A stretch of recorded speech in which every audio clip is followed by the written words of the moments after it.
अगर रात के 3 बजे कोई दरवाजे पे दस्तक दे और कहे कल आना, तो कभी मत खोलना उस दरवाजे को, क्योंकि जो अंदर आएगा वो तुम्हारी जिंदगी हमेशा के लिए बदल देगा।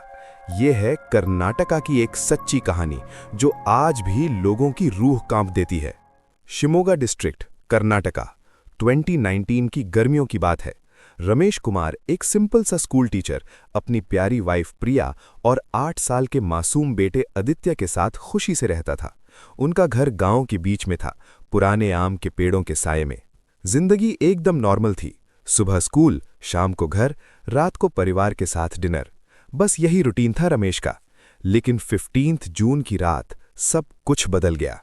रात के ठीक 3 बजे, जब पूरा गांव गहरी नींद में था, नॉक नॉक नॉक। रमेश की नींद खुली। उसने सोचा शायद सपना है, लेकिन फिर नॉक नॉक नॉक, और जोर से। प्रिया भी जाग गई। कौन होगा इतनी रात को? रमेश ने अपनी वाइफ को इशारा किया चुप रहने का। वो धीरे से उठकर दरवाजे की तरफ गया।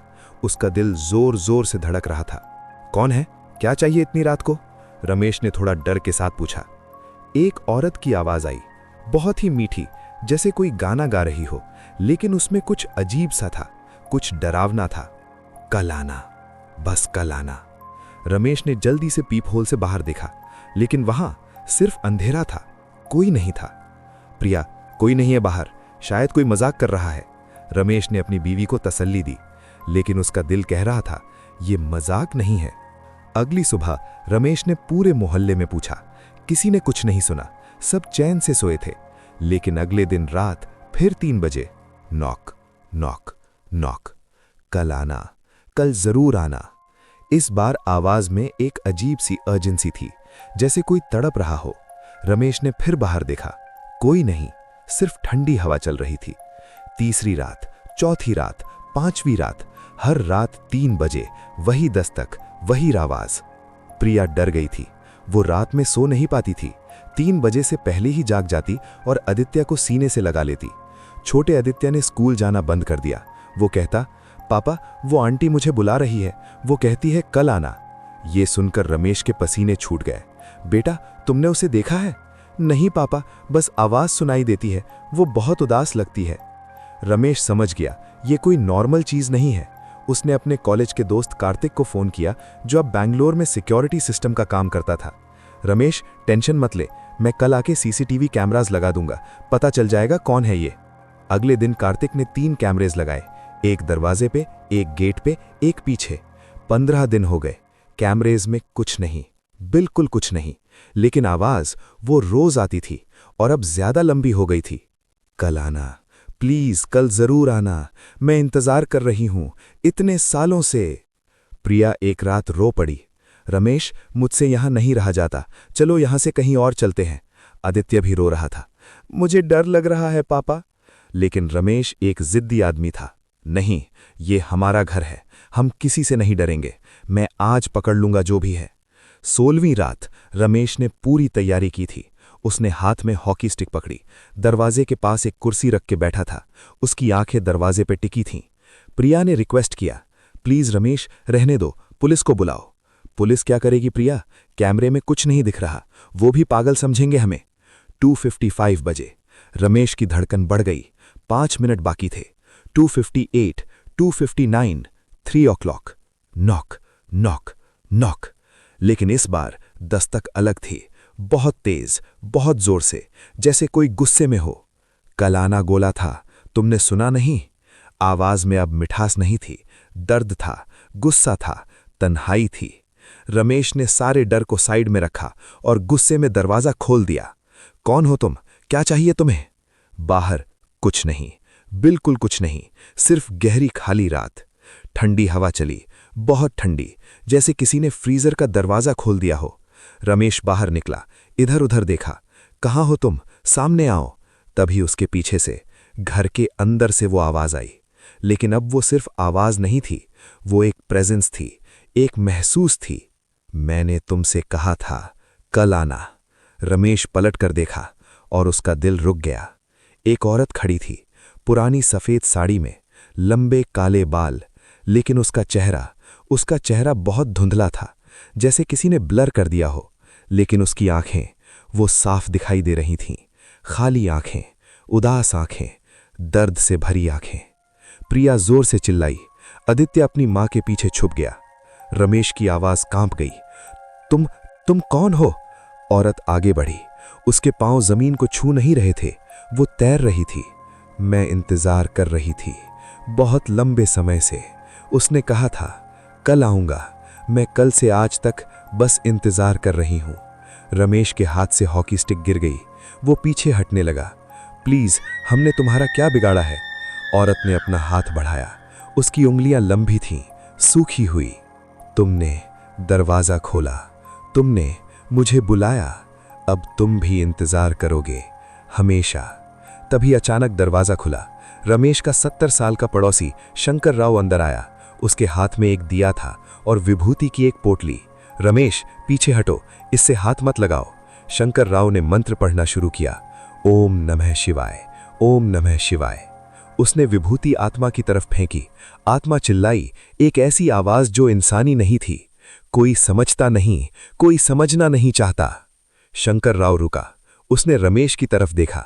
रमेश बेटा, ये गुस्से में नहीं है, ये दुख में है। मुझे पता है ये कौन है। शंकर राव ने आत्मा की तरफ देखा।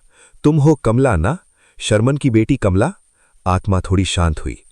50 साल पहले 1969 में कमला नाम की एक लड़की थी इस गांव में। बहुत सुंदर, बहुत सीधी। उसको प्यार हो गया था एक शहर के लड़के से। वो लड़का रोज यहां आता था। दोनों ने शादी का वादा किया, लेकिन एक दिन वो लड़का गया और फिर कभी नहीं आया। उसने बस इतना कहा था, मैं कल आऊंगा कमला, बस कल आना। कमला ने इंतजार किया। 1 दिन, 2 दिन, 1 हफ्ता, 1 महीना, 1 साल। वो रोज 3 बजे उसके आने का टाइम था। वो दरवाजे पे खड़ी होती, इंतजार करती। 5 साल बाद कमला की डेथ हो गई। लोगों ने कहा हार्ट ब्रेक से, लेकिन सच ये था, वो इंतजार करते करते मर गई। उसकी लास्ट वर्ड्स थीं, वो कल आएगा, जरूर आएगा। आत्मा ने अपना चेहरा हाथों में छिपा लिया। एक दर्द भरी आवाज आई, वो नहीं आया। क्यों नहीं आया वो? मैंने क्या किया था गलत? शंकर राव आगे बढ़ा। उसने कहा, रमेश, इससे डरो मत। ये तुम्हारा दुश्मन नहीं है, ये बस एक टूटी हुई आत्मा है जो शांति ढूंढ रही है। रमेश ने हिम्मत की। उसने प्रिया का हाथ पकड़ा और आगे बढ़ा। कमला जी, मुझे माफ कीजिए। मैं नहीं जानता था आपकी कहानी, मैं नहीं जानता था आपका दर्द। कमला की आत्मा उसकी तरफ देखी। रमेश की आंखों में आंसू थे। आपको धोखा मिला, आपको हर्ट किया गया, लेकिन अब आप खुद को हर्ट करना बंद करो। अब वो आदमी नहीं आने वाला। वो शायद भूल गया। भूल गया? कमला की आवाज कांप गई। मैं इतने साल इंतजार करती रही और वो भूल गया। प्रिया आगे आई, अपने आंसुओं को पोंछते हुए बोली, कमला जी, मैं एक औरत हूं, मैं समझ सकती हूं आपका दर्द। प्यार में धोखा मिलना ये सबसे बड़ी तकलीफ है, लेकिन आप खुद को इस दर्द में बांधे क्यों रखे हो? आप मुक्त हो सकते हो। आदित्य भी अपनी मां के पीछे से निकला। छोटे से बच्चे ने कहा, आंटी, आप बहुत सुंदर हो, आप रोती क्यों हो? मेरे पापा कहते हैं अगर कोई हर्ट करे तो उसे माफ कर दो और खुश रहो। कमला की आत्मा ने छोटे बच्चे को देखा। उसका धुंधला चेहरा अब थोड़ा क्लियर दिख रहा था। वो सच में बहुत सुंदर थी। शंकर राव ने कहा, कमला बेटी, तुम्हारा वो आदमी तुम्हें डिजर्व नहीं करता था, लेकिन तुम डिजर्व करती हो शांति, मुक्त। अगली जिंदगी में तुम्हें सच्चा प्यार मिलेगा, लेकिन पहले इस जिंदगी का बोझ उतार दो। रमेश ने हाथ जोड़े। प्लीज हमें माफ कर दीजिए कि हमने आपसे डर के बात की। हम आपके लिए प्रार्थना करेंगे, आपकी शांति के लिए, आपकी मुक्ति के लिए।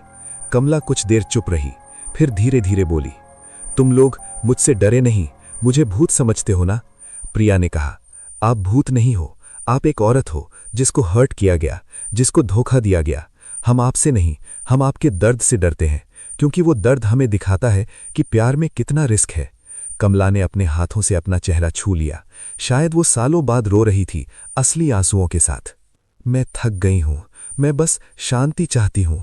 ये इंतजार, ये दर्द बस अब नहीं। शंकर राव ने अगली सुबह पंडित को बुलाया। रमेश के घर में पूजा हुई, एक स्पेशल पूजा, जिनकी आत्माएं भटक रही हैं उनके लिए। पूरे गांव के लोग आए। सब ने कमला के लिए प्रार्थना की, उसकी शांति के लिए, उसकी मुक्ति के लिए। प्रिया ने कमला की फेवरेट चीजें ऑफर की, जैस्मिन के फूल, व्हाइट चुन्नी और एक दिया। आदित्य ने अपने छोटे हाथों से एक ड्राइंग बनाई जिसमें एक एंजल थी जो क्लाउड्स पे बैठी थी। उसने लिखा, आंटी, अब आप खुश रहो। पूजा के वक्त सबने महसूस किया, एक हल्की सी खुशबू आई, जैस्मिन की, एक हल्का सा स्पर्श, जैसे कोई थैंक यू कह रहा हो। उस रात 3 बजे कोई दस्तक नहीं आई। अगली रात भी नहीं। कमला जा चुकी थी, शांति से, फाइनली अपनी मुक्ति पाले के। आज भी रमेश उस घर में रहता है। वो कहता है, कमला जी ने मुझे बहुत कुछ सिखाया। ये कहानी हमें बहुत सारी इंपॉर्टेंट बातें सिखाती है।